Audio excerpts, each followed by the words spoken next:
다음은 네 번째로 전시의 비교 분석 양식에 대해서 살펴보도록 하겠습니다.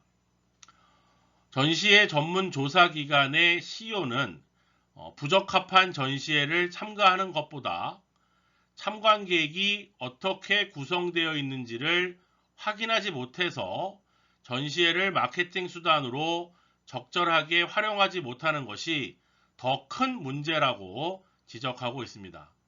또한 참관객이 원하는 것을 제공할 수 있는 참가업체는 어떤 전시회를 선택하더라도 성과를 얻을 수 있다고 말하고 있습니다.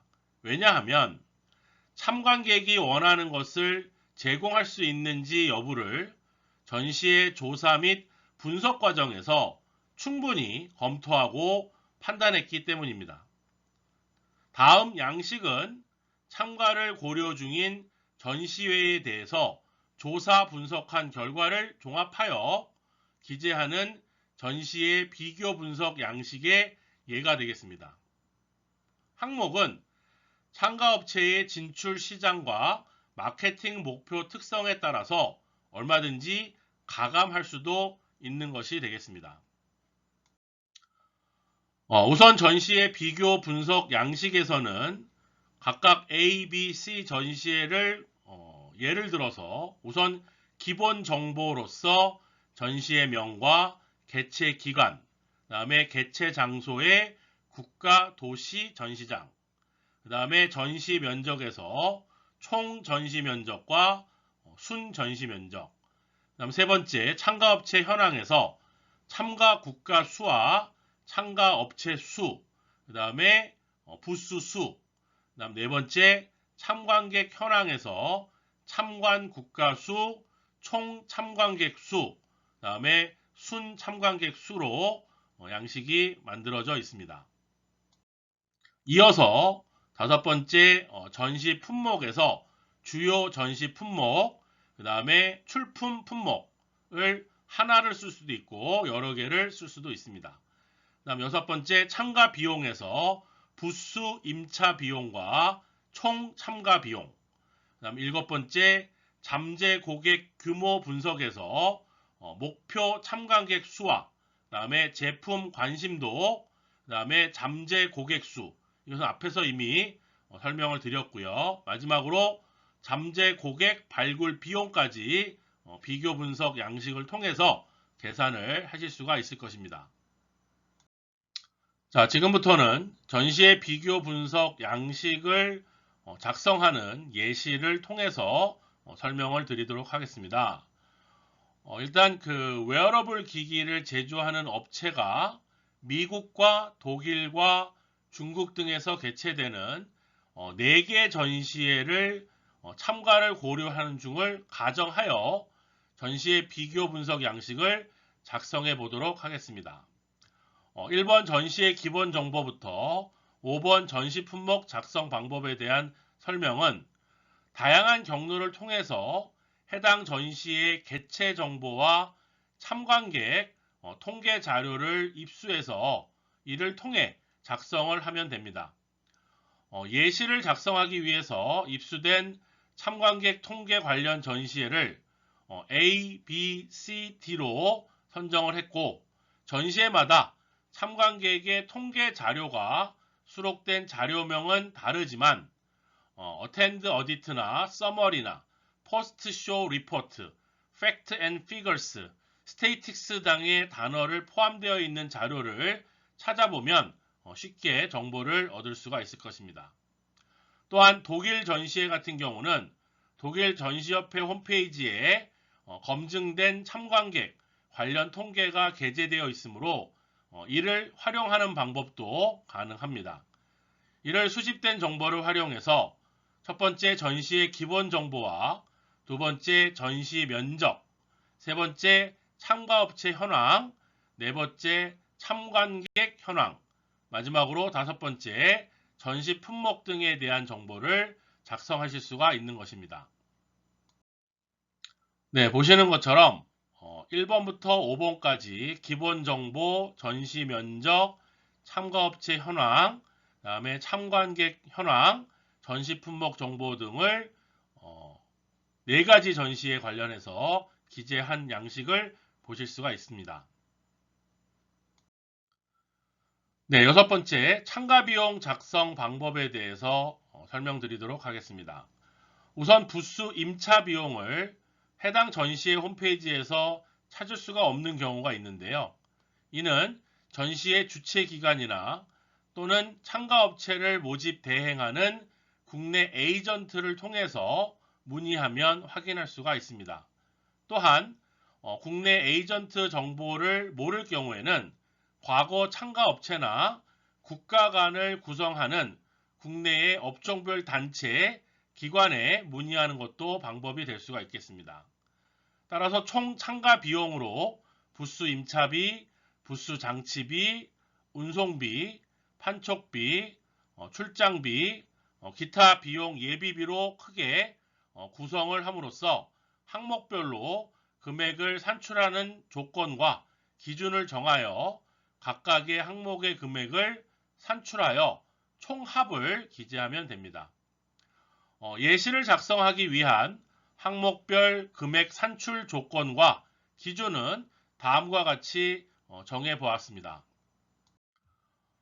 우선 참가비용 산출 조건과 기준에 대한 예시로서 부수 임차비와 장치비는 임차 가능한 최소 면적을 적용하고 그 다음에 채용 인원은 통역 1명, 그 다음에 안내 1명으로 2명, 채용 기간은 전시 기간 플러스 1일 교육 기간을 추가하였습니다. 출장비도 출장 기간을 준비 기간 3일 플러스 전시 기간, 그 다음에 출국을 위한 1일을 추가로 더 산정을 했고, 출장 인원은 3명, 그 다음에 항공비는 국적기 일반석 기준으로 유효기간 1년의 티켓 구입비로 정했습니다. 그 다음에 숙박비와 식비 일비는 회사 여비 규정을 적용하시면 되고, 환율은 US 달러 1,200원으로 하시던가 유로 1유로에 1,500원으로 이것은 최근 환율을 기준으로 정하시면 무방할 것 같습니다. 산출에 필요한 각종 단가 역시 전시 주최 기관의 공식 업체, 장치업체나 운송업체, 또 국내 전시 에이전트, 또 과거 참가업체나 국가 간을 구성하는 기관이나 업종별 단체 등을 통해 문의해서 확인할 수가 있는데요. 예시된 4개 전시회의 총 참가 비용 산출에 필요한 단가 등을 다음과 같이 조사를 하였습니다. 그래서 부수 임차비, 그 다음에 임차 면적, 그 다음에 장치비, 그 다음에 항공비, 숙박비, 그 다음에 식비 일비, 출장 기간, 그 다음에 임시 인력의 인건비, 그 다음에 채용 기간 등을 산출할 수가 있는 것입니다. 네, 앞에서 조사된 정보를 활용했을 때 A, B, C, D 4가지 전시회 중에 A 전시회의 총 참가 비용을 산출해 보면 다음과 같이 나올 수가 있겠습니다. 부수 임차비가 2,016만 원 정도, 부수 장치비가 1,800만 원 정도, 항공비가 3명 810만 원, 숙박비가 504만 원, 식비 일비가 432만 원, 임시 직원 비용이 360만 원 해서 A 전시회를 참가하는 비용이 총 5,922만 원. 보통 우리가 전시회 참가 비용이 한 이 정도 든다고 보시면 될 것 같습니다. 네, 전시회별로 각각 수집된 부수 임차 비용과 단가 등을 활용해서 전시회 비교 분석 양식에 드는 참가 비용을 다음과 같이 작성할 수가 있습니다. 그래서 6번 참가 비용에서 부수 임차 비용하고 총 참가 비용으로 A 전시회는 앞에서 계산한 것처럼 5,900만 원, B 전시회는 약 4,000만 원, C 전시회는 3,500만 원, D 전시회는 최소 비용으로 2,100만 원이 참가 비용으로 예상이 되는 것으로 나왔습니다. 다음은 7째로 잠재 고객 규모 분석을 작성하는 방법에 대해서 살펴보도록 하겠습니다. 앞에서 나눠드린 양식에 따르면 목표 참관객 수와 제품 관심도와 잠재 고객 수를 기재할 수가 있습니다. 그래서 A 전시회를 예로 잠재 고객 규모 분석 항목을 작성해 보도록 하겠습니다.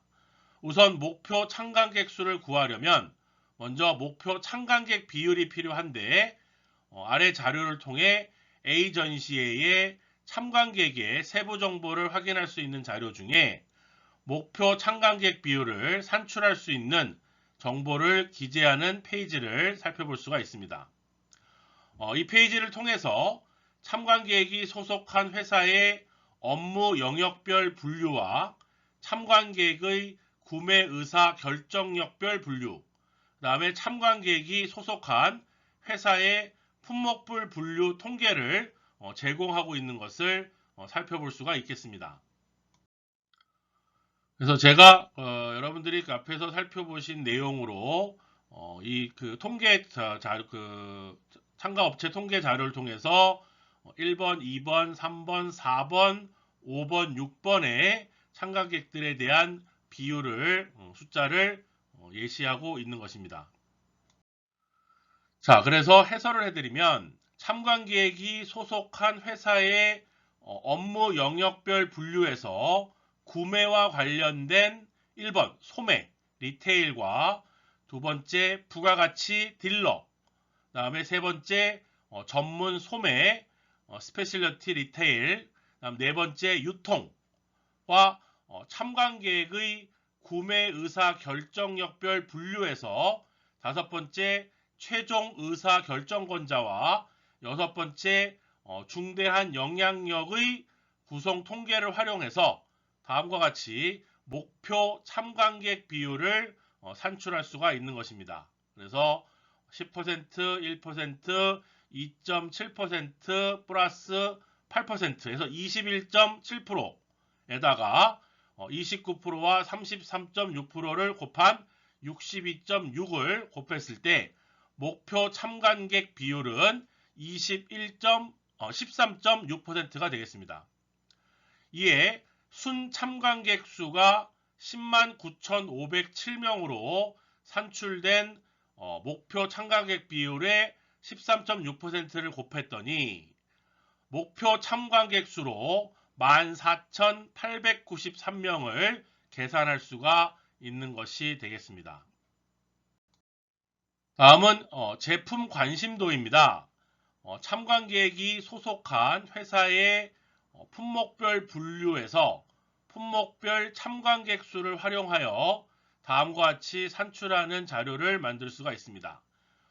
A 전시의 자료에서 품목별 참관객 수는 구매와 관련된 기업의 참관객만을 대상으로 조사하였다는 부연 설명이 있어서 구매와 관련된 기업 참관객 34,888명 중 웨어러블과 관련된 14,825명의 비중을 제품의 관련도로 산출했을 때 제품 관심도는 42.5%가 되겠습니다.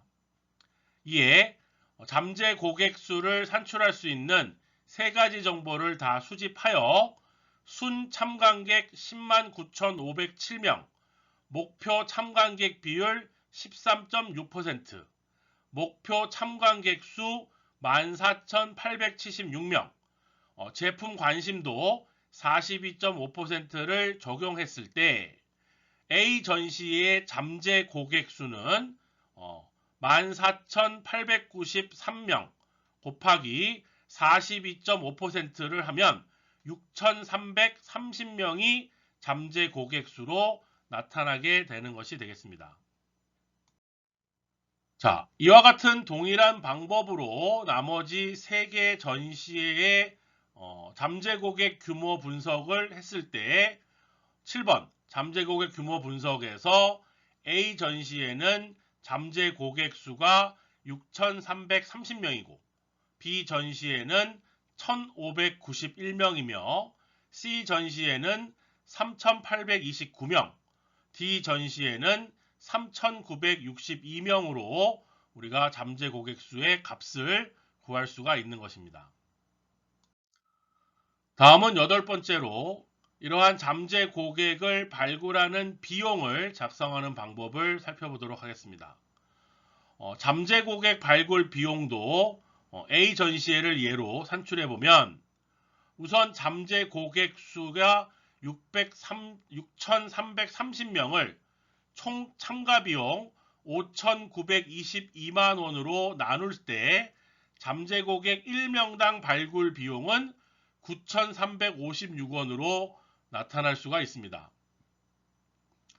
이와 동일한 방법으로 나머지 3개 전시의 값을 구해보면 다음의 표를 작성할 수가 있는데 8번 잠재 고객 발굴 비용 A 전시에 9,356명, B 전시에 25,208원, C 전시에 9,318원, D 전시에 5,337원이 나오게 되는 것입니다.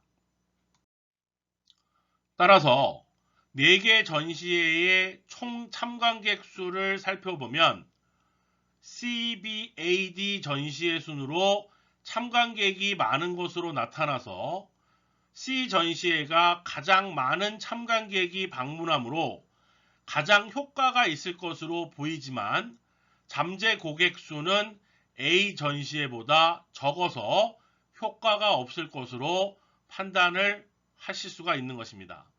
또한 잠재 고객의 발굴 비용을 살펴보면 C 전시회가 A 전시회보다 잠재 고객 발굴 비용이 38원 저렴한 것으로 나타나서 별 차이를 보이지는 않지만 잠재 고객 수가 A 전시회가 C 전시회보다 약 2,500명을 더 만날 수 있기 때문에 큰 차이를 보이는 것입니다. 또한 C 전시회와 D 전시회의 잠재 고객 수는 비슷한 수치를 나타내나 잠재 고객의 발굴 비용 측면에서 D 전시회가 C 전시회보다 3,981원이 저렴하기 때문에 투자 비용 대비 C 전시회가 더 효과적일 것이라고 예측할 수가 있는 것입니다. 결국 이러한 비교 분석을 통해서 투자 대비 효과가 있을 것으로 예측되는 전시회는 A 전시회와 D 전시회며 B 전시회에 대한 참가는 적합하지 않다는 결론을 얻을 수가 있는 것이 되겠습니다.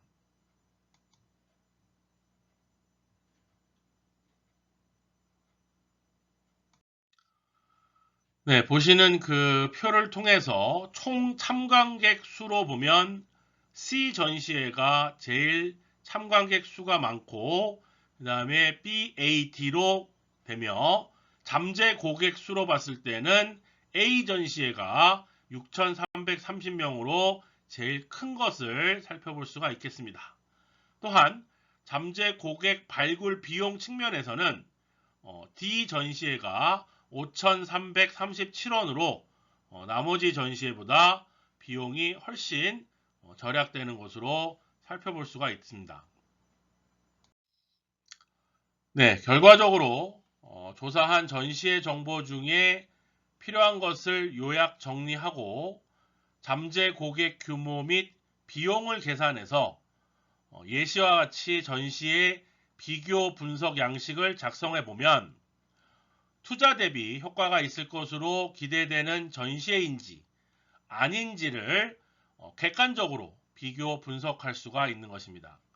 이러한 양식의 항목은 참가업체의 진출 시장과 마케팅 목표와 특성에 따라서 얼마든지 가감할 수 있으므로 전시회 참가와 관련된 의사결정 및 보고 자료에서 유용하게 활용할 수 있을 것입니다. 다음은 해외 전시회 참가에 대한 정부 예산 지원을 적극 활용하라 라는 주제를 설명드리도록 하겠습니다. 우리나라 대한민국 정부에서는 국내 중소기업의 해외 시장 개척 및 수출 증진을 위해서 1962년 상공부 시절부터 코트라를 통해서 해외 전시회 지원 사업을 최초로 시작하였습니다. 뿐만 아니라 관련 정부 부처와 지방자치단체도 매년 많은 예산을 배정하여 시행기관을 통해서 해외 전시회 참가를 지원해주고 있습니다. 주요 지원기관으로는 산업통상자원부, 농림축산식품부, 문화체육관광부 뿐만 아니라 17개 지방자치단체, 또 주요 시행기관으로는 코트라, 중소기업중앙회, 한국농수산식품유통공사, 국민체육진흥공단, 한국콘텐츠진흥원, 중소벤처기업진흥공단, 한국무역협회 등이 있습니다. 지원 규모와 내용은 각각 기관마다 다르며 일반적으로 단체 참가와 개별 참가로 구분하고 있고, 전시회 참가에 따른 부스 임차료, 부스 장치비, 그다음에 샘플 운송비, 해외 마케팅비 등의 업체당 지원금 한도를 정해서 지원하고 있습니다. 지원 대상의 경우에는 산업통상자원부와 중소벤처기업부는 업체의 소재지와 상관없이 다양한 품목의 전시회와 업체를 지원하고 있지만, 그 외의 기관들은 해당 지역과 지자체, 그다음에 특정한 품목, 산업으로 한정해서 지원을 하고 있습니다.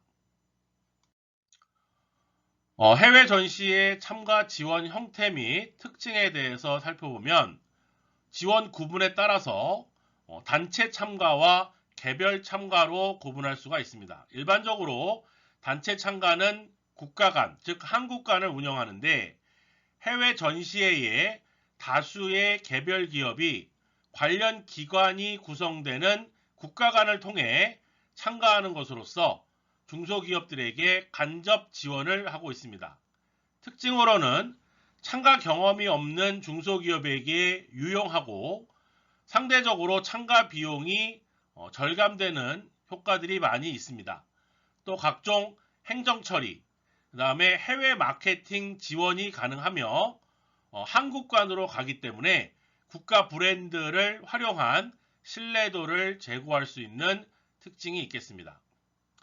다음은 개별 참가는 이러한 단체 참가를 지원하지 않는 전시장에 독자적으로 참가하는 기업들에게 사후에 직접 지원해주는 사업이 되겠습니다. 이는 참가 경험이 많은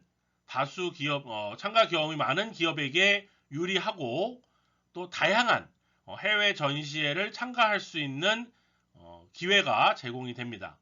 물론 전시품에 적합한 위치를 확보하는 역할이 필요하며, 부스 장치와 디자인을 한국관이 아닌 개별관으로, 개별 전시회로 차별화시킬 수 있는 특징도 있습니다. 이는 국가 브랜드가 아닌 기업 이미지와 기업 브랜드를, 신뢰도를 제고하는 목적으로 참가하는 기업들이 있습니다. 네, 이상으로 제2장 적합한 해외 전시회 선정 방법에 대해서 강의를 마치도록 하겠습니다. 감사합니다.